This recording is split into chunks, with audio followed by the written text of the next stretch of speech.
성경 지난해부터 계속 공부하고 있던 열왕기상 제19장 말씀이 됩니다.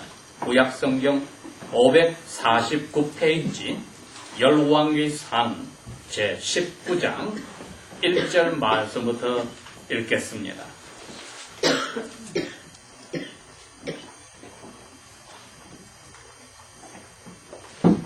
Verse 1 아합 왕이 엘리야의 모든 행한 일들과 그가 어떻게 모든 선지자들을 칼로 죽인 것을 왕비 이세벨에게 이야기하니 Verse 2 이세벨이 사람을 엘리야에게 보내어 말하되 내가 내일 이 시간에 정녕 너 생명으로 저 죽은 선지자들 한 사람의 생명 같게 하리라 하지 아니하면 신들이 나에게 벌 위에 벌을 내림이 마땅하니라 한지라.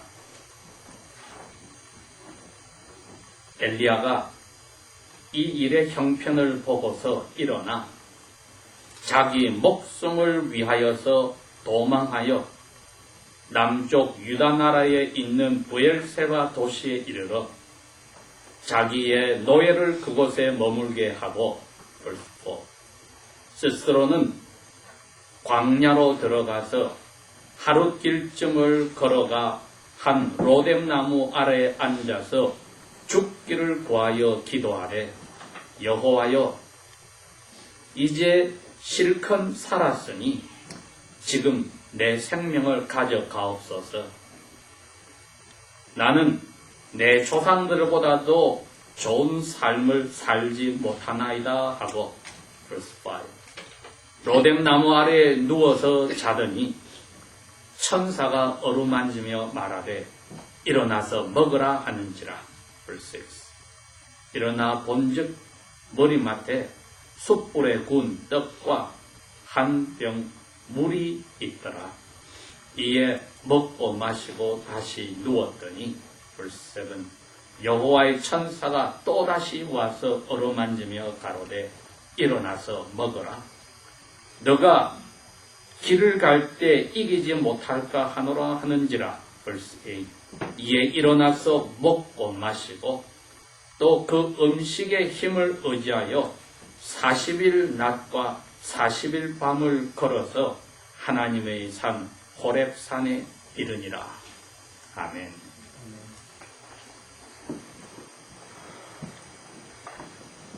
여러분이 지금 읽은 성경이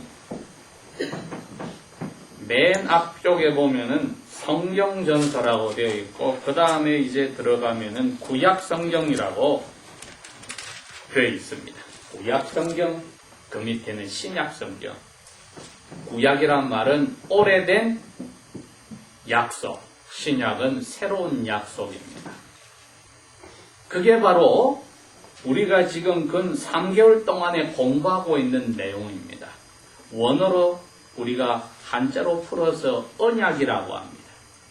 계약이다, 언약이다 하면은 무슨 그런 이야기를 자꾸 저 목자님은 하시나 하는데 너무 숲이 커서 우리가 숲속에 들어가서 나무만 보고 숲이 어디 있지 하는 것 같습니다.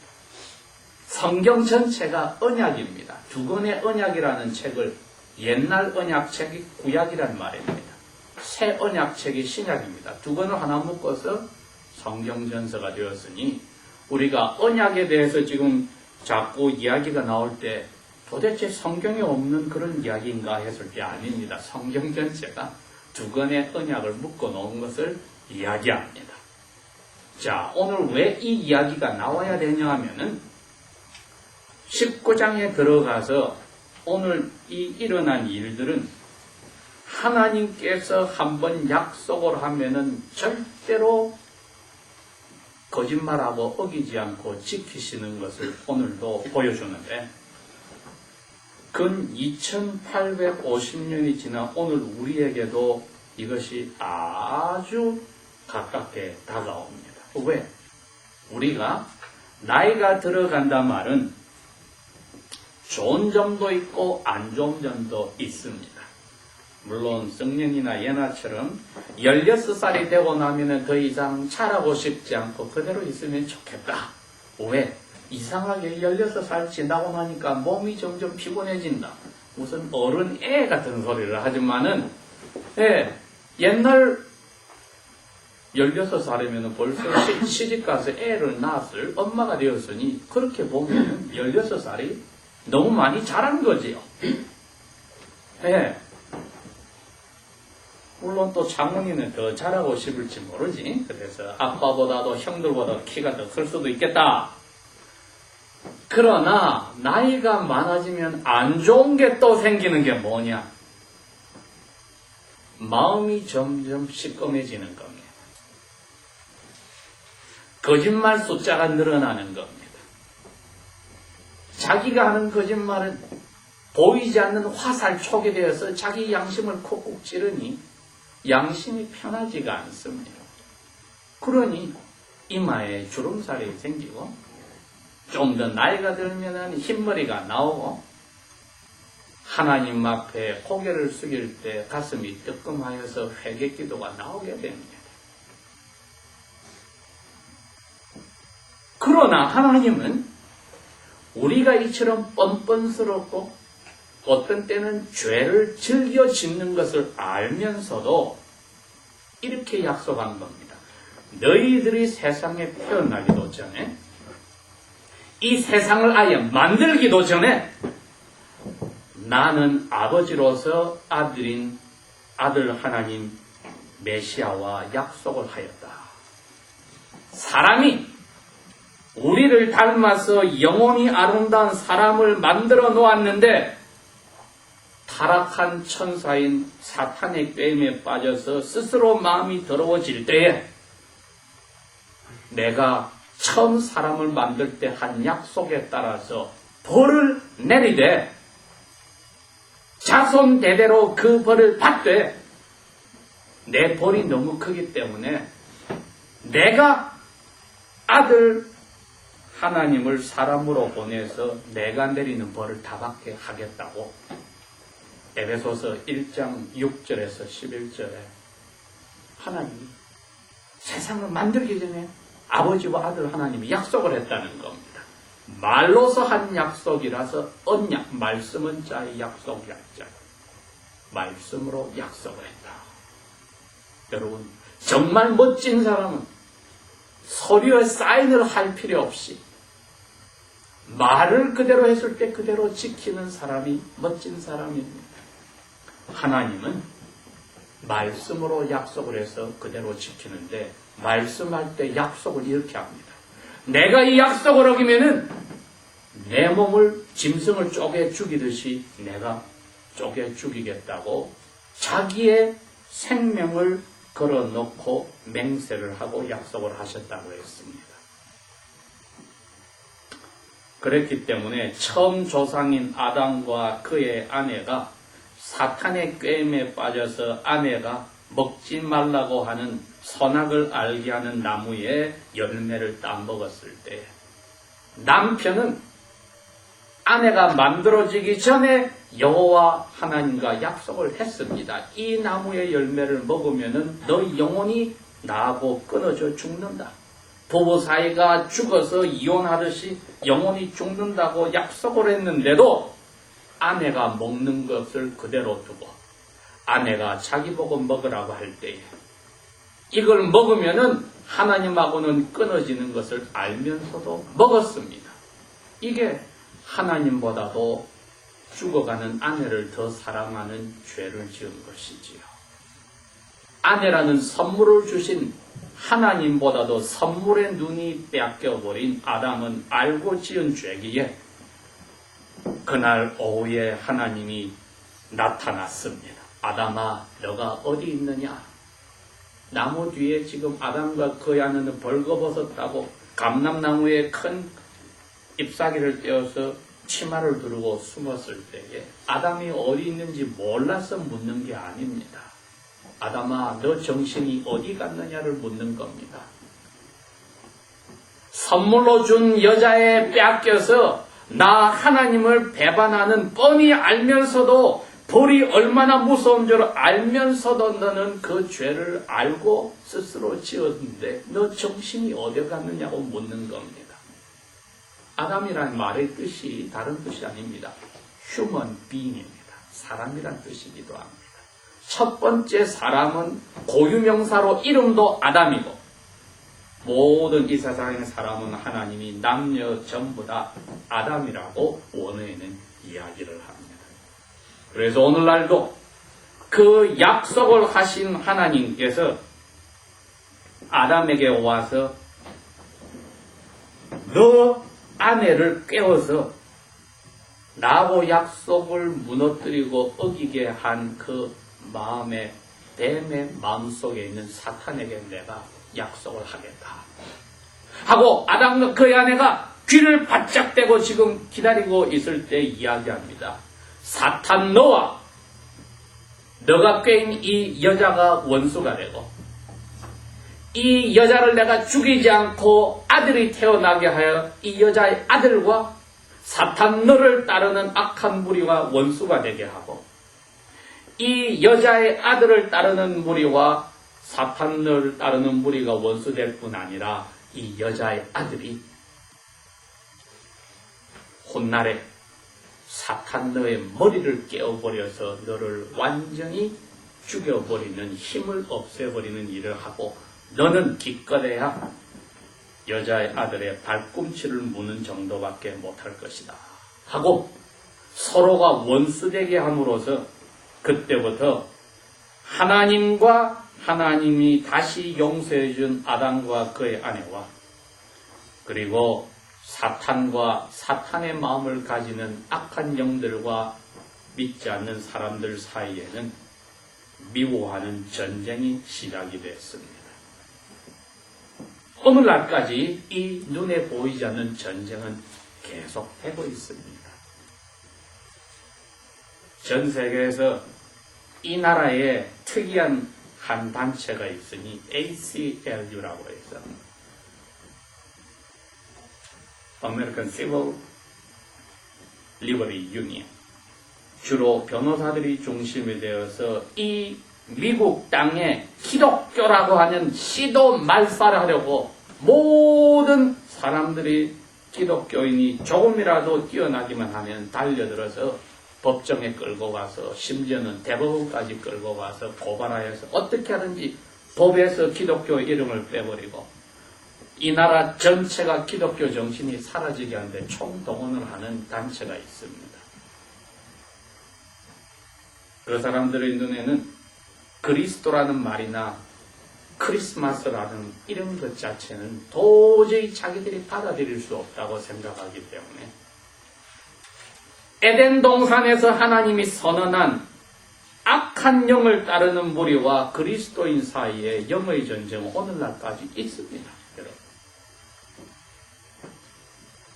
그리스도인들은 하나님의 자녀의 편에 있기 때문에 빛의 나라의 시민들로 어둠의 나라인 악한 영들과 보이지 않는 싸움을 하고 있습니다.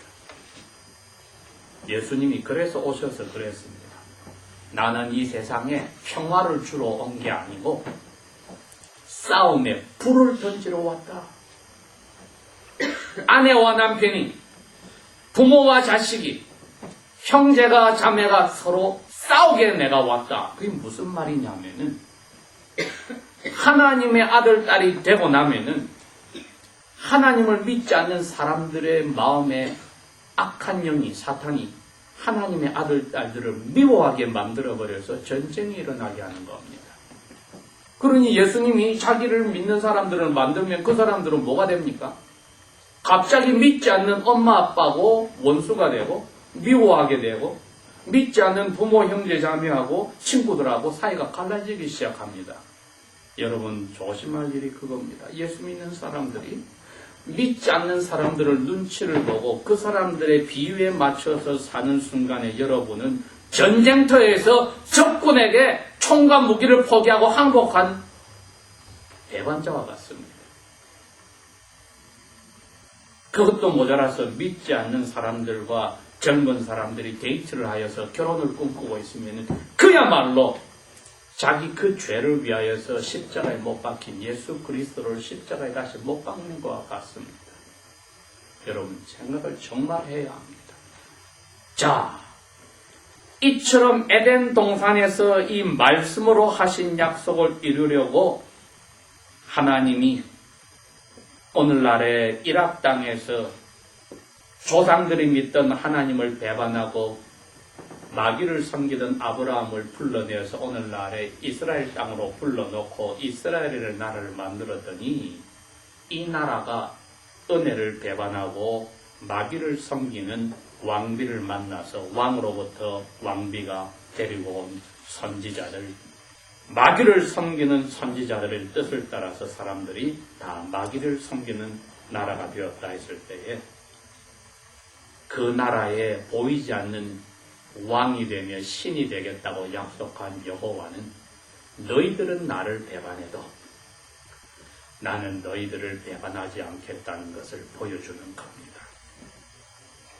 오늘 이 19장의 1절에서 3절까지의 말씀만 저희들이 볼 때에 사건이 그겁니다. 왕이 나라가 커져서 모든 것이 잘 되어갈 때에 신도 많이 믿으면 좋을 것이고 한둘 신이 아니라 여러 신들을 믿으면 좋을 것이라고 생각하였어요. 큰 나라에 공주를 데려왔는데 이 공주는 그 나라에 마귀가 만들어 놓은 바알이란 신을 열심히 섬기는 여자였습니다. 데리고 올 때에 자기 나라 남자 신인 바알과 여자 신인 아세라를 섬기는 제사장 850명을 시집올 때 데리고 왔습니다. 와서는 왕을 꼬셔서 이스라엘의 왕이 완전히 이스라엘의 신인 여호와를 떠나서 왕비가 섬기는 신을 섬기게 바꿔놓았습니다. 엘리 선지자가 어떻게 하였습니까? 왕을 따라서 지금 이 산에 왔던 왕비에게 속해 있는 400명의 바알 선지자들을 백성들을 통하여 칼로 죽이게 하였습니다. 다 죽였습니다. 왕이 이제야 왕비 편도 아니요 엘리야 편도 아니고 중간에 서서 눈치를 보고 있을 때에 엘리야가 왕 보고 이제 비가 올 것이니 빨리 마차를 타고 가시오 하면서 엘리야 선지는 왕 앞에서 성령님이 주신 힘으로 말보다도 빨리 병거보다도 빨리 달려갔다고 했습니다. 그런데 제가 아까 말씀드렸지만 이 이스라엘 나라가 엘리야와 중간에서 전쟁이 일어났으니 이 사람들이 싸우는 게 아니라 이스라엘 나라를 영적으로 흔들고 있는 왕비 이세벨이 마귀의 대변자가 되어서 여호와 하나님의 대변자인 엘리야와 싸우고 있는 겁니다. 왕과 백성은 중간에서 눈치만 보고 있는 겁니다. 그러니 왕이 왕궁에 돌아가서 왕비한테 이야기를 합니다. 화가 나서 왕비 편을 들어주는 것도 아니요. 엘리야 여호와의 편을 들어주는 것도 아니요. 당신이 나에게 준 선지자 데려갔는데 하늘에서 불이 떨어져서 사람들이 여호와를 신으로 믿으니까 엘리야가 사람들을 시켜서 당신의 선지자들을 400명을 다 죽였다. 왕이 그 나라의 대표자의 자리에 있는 게 아니라 이스라엘을 영적으로 삼키고 있는 악의 영의 대변자인 이세벨이 얼마나 분노가 가득 찼겠습니까?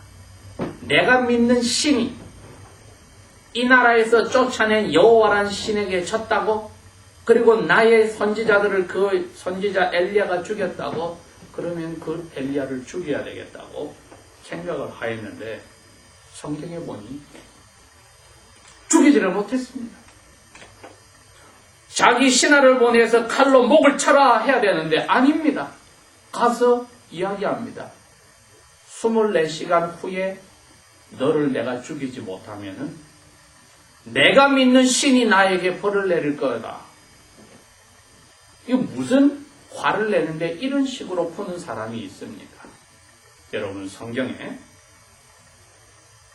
주님이 세상을 심판하러 오실 때까지 악이 이 세상에 가득 차서 모든 믿는 사람들이 잡혀 죽는 일이 안 생기도록 하나님, 데살로니가후서 2장에 나온 이야기입니다. 하나님이 악이 가득 차지 못하게 막아놓았다고 했습니다.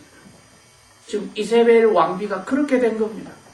엘리야를 막바로 죽여도 시원찮은데 사람을 보내어서 24시간 시간 여유를 주고 경고하는 것은 있을 수 없는 일을 했습니다. 이게 하나님, 악의 세력의 대표인 이세벨 왕비도 하나님께서 너가 이제 악해져라 하고 풀어줘야만 마음대로 할 수 있지 자기 마음껏 마음대로 하지 못하는 권세를 하나님이 가졌다는 겁니다. 왜 왕비가 화를 냅니까? 하늘에서 불이 떨어졌어요. 여호와가 참 신이라고 했기 때문입니다. 오늘날도 똑같은 원리가 적용됩니다. 이 마귀는 자기 마음대로 화를 내지 못합니다. 그럼 어느 정도 화를 내느냐? 여호와께서 강하게 나온 만큼 반응을 보여서 그만큼 화를 내고, 여호와께서 자그마하게 하시면 작게 화를 내고, 즉 여호와께서 하시기에 달려서 반응을 보이는 게 마귀의 힘이 거기에 한계가 있습니다. 그래서 이세벨이 경고를 보내었더니 엘리야가 24시간 후에 내가 죽는다고 자기 노예를 데리고 도망을 가버린다. 성경은 이분이 바로 그날 멋지게 싸워서 여호와가 참된 신이라고 하여서 승리자를 만들었지만은 죄 많은 죄인이란 것을 속이지 않고 그대로 보여줍니다. 원래 여러분도 그렇습니다. 우리 모두가 특별히 오늘 내가 예배를 통해서 은혜를 받았다. 그러면은 예배당문을 딱 나가자마자 마귀가 특별 군인을 보내서 은혜 받았다는 거 뺏어와라 하고 보내서 부부 사이에 전쟁을 일으키고 친구 사이를 틀어놓고 별의별 일을 생겨서 받은 은혜 쏙 빼가고 있는 것까지 더 빼앗아갑니다. 목회자들 부부가 언제 제일 문제가 많고 싸우는 줄 압니까? 주일날 예배당 가기 전에 문제를 틀어놓습니다. 무슨 이야기입니까? 항상 우리에게 하나님께서 은혜를 주었다.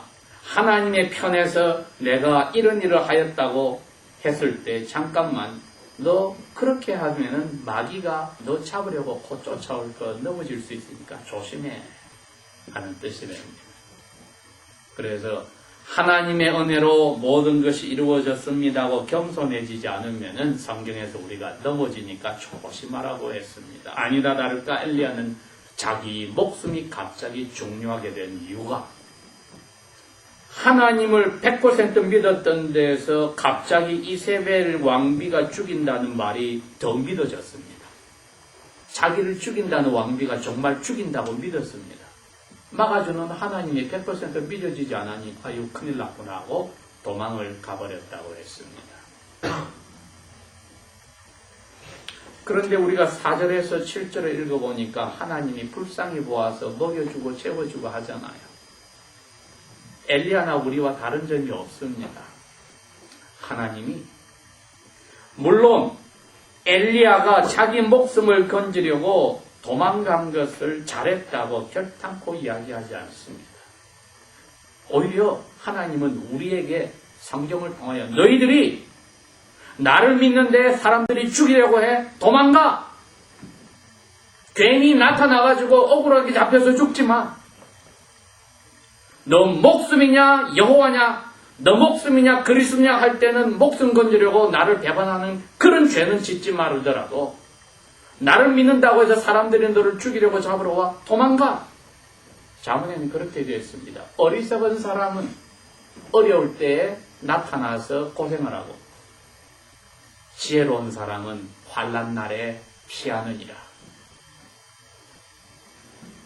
그러나 하나님은 엘리야에게 너는 지금 오바댜 국내 대신이 숨겨진 100명의 선지자와 다른 사람이야. 너는 보이지 않는 하나님 나를 지금 나타내는 사람인데 너가 목숨을 겁을 내서 도망가 버리면은 하나님을 너가 땅에 떨어뜨리는 거야. 이게 엘리야와 우리와의 다른 점입니다. 엘리야는 보이지 않는 하나님을 대신하는 빛의 나라의 총사령관이고 이세벨은 어둠의 나라의 마귀를 대표하는 총사령관인데 사령관이 도망을 가버린 겁니다. 그런데도 여호와는 이 엘리야를 먹여주고 재워주고 챙겨줍니다. 왜 그러시는가? 우리가 매주마다 결론에 나오는 게 이겁니다. 앞으로 올 진짜 사령관인 예수님께서는 요한복음 10장 10절에 11절에 그랬습니다. 나는 선한 목자라서 늑대가 내가 지키는 양떼 교인들을 잡아먹으러 와 내 목숨 내놓고 늑대를 싸워. 나는 도망가지 않을 거야. 내 친구를 위해서 나는 목숨을 바칠 거야. 이게 이 세상을 만들기 전에 아버지 하나님과 약속한 아들 하나님입니다. 이분은 이 약속을 지킬 겁니다. 그래서 우리가 엘리야와 다르지 않게 우리도 어려운 자리에 있으면 쓸그머니 예수 믿는 것을 숨기고 식당에 가서도 눈 감고 기도도 못하고 쓸그머니 안 믿는 사람처럼 맛있게 먹고 슬쩍 나올 수도 있고 안 믿는 애들과 똑같이 시험 칠 때 점수 받으려 슬쩍 추링도 할 수 있고 이러한 못된 우리들임에도 불구하고 욕 얻어먹고 손가락질 받아야 될 엘리야임에도 불구하고 조그만 화를 못 참아서 그냥 쏟아버리는 실수를 저희들이 하기도 하고 조그만 이익 때문에 양심을 속이기도 하고 뒤에서 다른 사람을 흉보아서 완전히 그 사람 이름을 깎아내리는 시기 질투도 넘쳐나는 저희들임에도 불구하고 예수께서 약속을 지켜서 끝까지 자기 목숨을 바쳐서 내가 세상을 이겼다고 마귀의 힘을 끊어버리고 죽음까지 내가 이겨버리겠다고 한 말씀을 지켜주셨기 때문에 엘리야도 용서를 받고 우리도 용서를 받은 겁니다.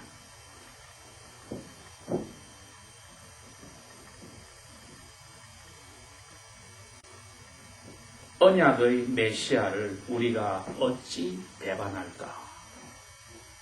이거 오늘 새기고 갑시다. 즐겁게 죄 짓는 일은 이제 그만두고 내 마음에 끌려가는 대로 사는 삶은 그만두고 하나님이 에덴 동산에서 끄어놓은 보이지 않는 영의 전쟁에 나는 어느 편에 있으면 내가 싸우는 군인이란 것을 잊어버리는 죄를 짓지 않도록 합시다. 기도하겠습니다. 아버지여, 엘리야의 약함을 보여주시며 우리는 그보다도 더 심한 죄를 지어도 그분도 우리도 아들 메시아께서 목숨 바쳐 약속 지키시니 그분에게 벌 내리고 우리는 사랑하고 용서하여 주신 것 감사합니다. 이 아름다운 메시아 예수 그리스도의 사랑을 우리가 어떠한 삶 속에서도 더 이상 배반하지 않도록 우리의 마음을 사랑으로 채워주소서. 예수님 이름으로 감사 기도합니다. 아멘.